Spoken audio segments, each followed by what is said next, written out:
Alice in Wonderland, Chapter 1. One summer morning, Alice was sitting beside a river with her sister, who was reading a book. "Oh, what shall I do? I'm getting bored," said Alice. Suddenly, a white rabbit with pink eyes ran past her. "Dear me, I'm late," said the white rabbit, alarmed. Then the rabbit pulled out a watch from his waistcoat pocket, looked at it, and dashed away. "The rabbit can talk," said Alice, startled. At once she got up and followed it. A while later, Alice saw the rabbit jump down the rabbit hole.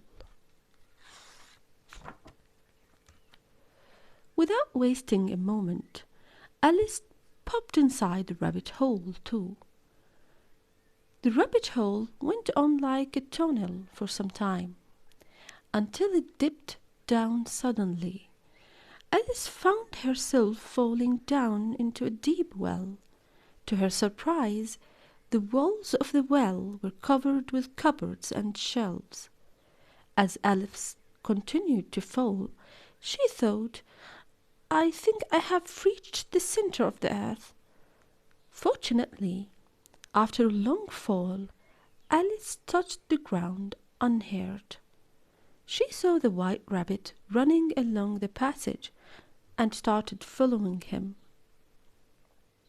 But as it turned the corner, Alice lost sight of him. Chapter 2. Instead, Alice found herself in a long hall with tiny doors all around.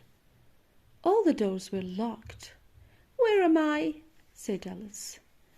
As Alice looked around, she saw a three-legged glass table with a golden key on it. She picked up the key and tried it in every door, but none of the doors opened. At last Alice tried the key into a small door hidden behind a curtain. To her surprise, the door opened, revealing a passage that was as small as a rat hole.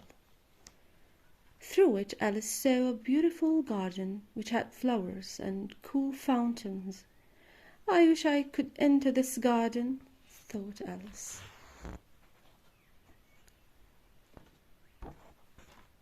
Chapter 3. Alice decided to search for something to eat or drink that would make her small instead of wasting her time. Just then Alice saw a bottle labeled "Drink Me," kept on the glass table. Driven by curiosity, Alice drank the liquid from the bottle.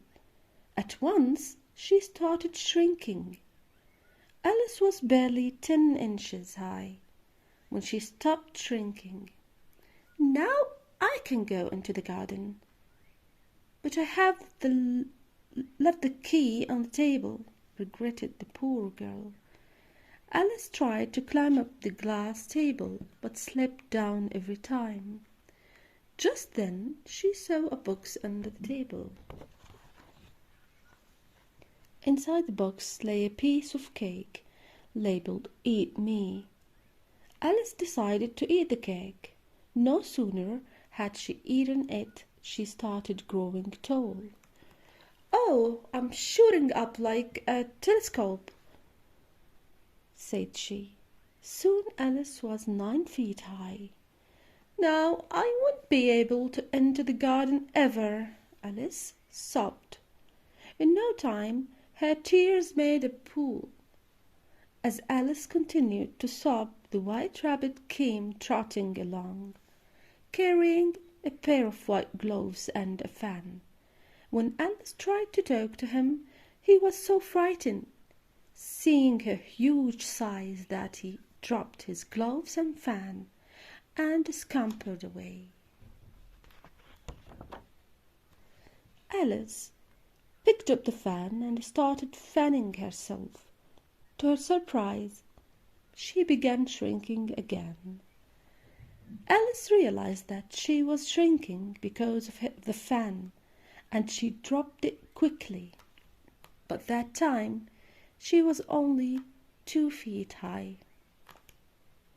Immediately Alice ran towards the tiny door to go to the garden, but stumbled and fell in her own pool of tears. Alice quickly regained her balance and began swimming. Chapter 4. Alice began to cry again as she felt very lonesome. Then she heard a pattering of footsteps. The white rabbit was back. It was looking for the fan and gloves. Alice began to search for them too, but they were nowhere to be seen. Since she had swum to the shore, everything had changed. The door and the table with the golden key had disappeared. "Marianne, fetch me my gloves," the white rabbit said. He had mistaken Alice for his maid. Alice, however, obeyed him. She walked into the woods and found the white rabbit's house. She stepped inside and found a pair of white gloves. Just as she was about to come out, she saw a bottle on a table. Although this time there was no label marked "Drink Me," still Alice took a sip. The next instant Alice started growing again soon. She had become so huge that her head was pressed against the ceiling, and her hands and feet were sticking out of the windows. "I wonder how much more will I grow," said Alice, frightened.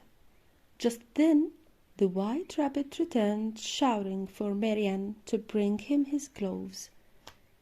When the white rabbit realized that there was somebody huge inside his house, he started throwing stones inside.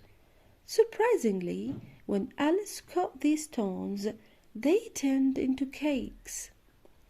"I hope I will grow smaller after eating the cake," thought Alice hopefully. And so it was. The moment Alice ate cake, she became small again. Chapter 5. Alice quickly ran out of the rabbit's house and into the forest. There she met a sleepy blue caterpillar sitting on a mushroom smoking a hookah. They started talking and Alice lamented about her tiny size. "If you eat one side of this mushroom, you will grow tall, and if you eat the other side, you'll grow short," said the caterpillar, and crawled down from the mushroom. Quickly Alice filled her pockets with the pieces of mushroom. Chapter 6. Alice wandered off into the forest and reached a tiny house. Then she bit a piece of the mushroom and became 9 inches high, so that she could enter the house. Alice knocked on the door, but no one answered. So she opened it and walked in. The door led to a large kitchen full of smoke. There a duchess sat nursing a baby, while a cat sat grinning on the hearth. "Why is that cat grinning?" asked Alice, confused. "It's a Cheshire cat," replied the duchess seriously. "That's why." The next moment the duchess rose from her seat and flung the baby into Alice's arm. "Hold the baby, I must get ready to play croquet with the queen," she said. Alice was terribly puzzled by now, so she went into the forest with the baby. Suddenly she heard a grunting sound. Alice discovered that the baby had turned into a pig.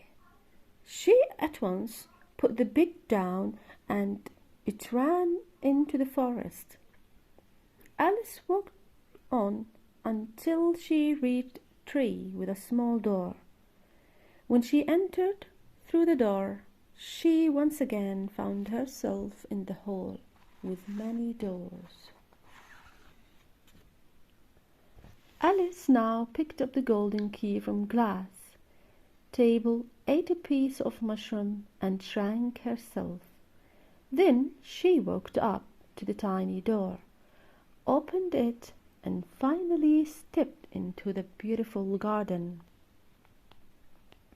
In the garden, Alice saw 3 card-shaped gardeners painting white roses red. "Why are you painting the roses?" Alice asked, surprised.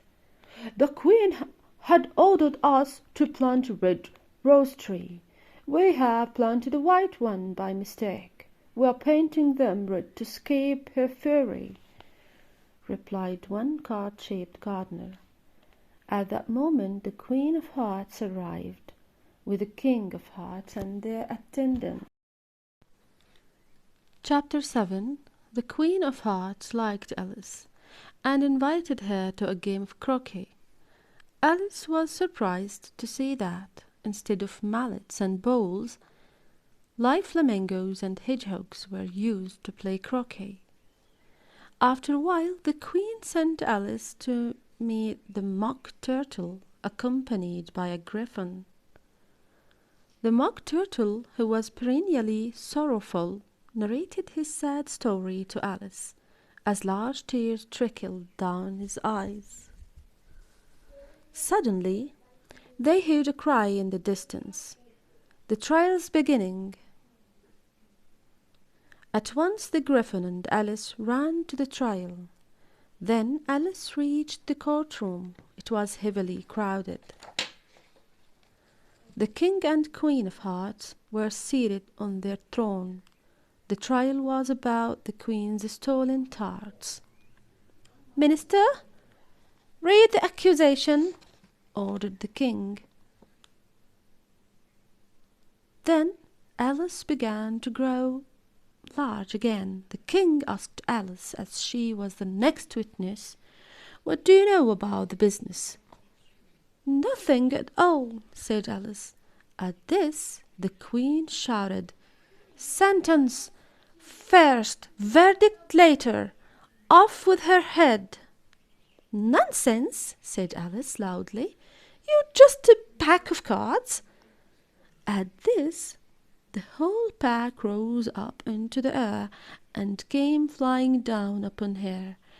Alice closed her eyes, and a minute later, when she opened them, she found herself by her sister's side.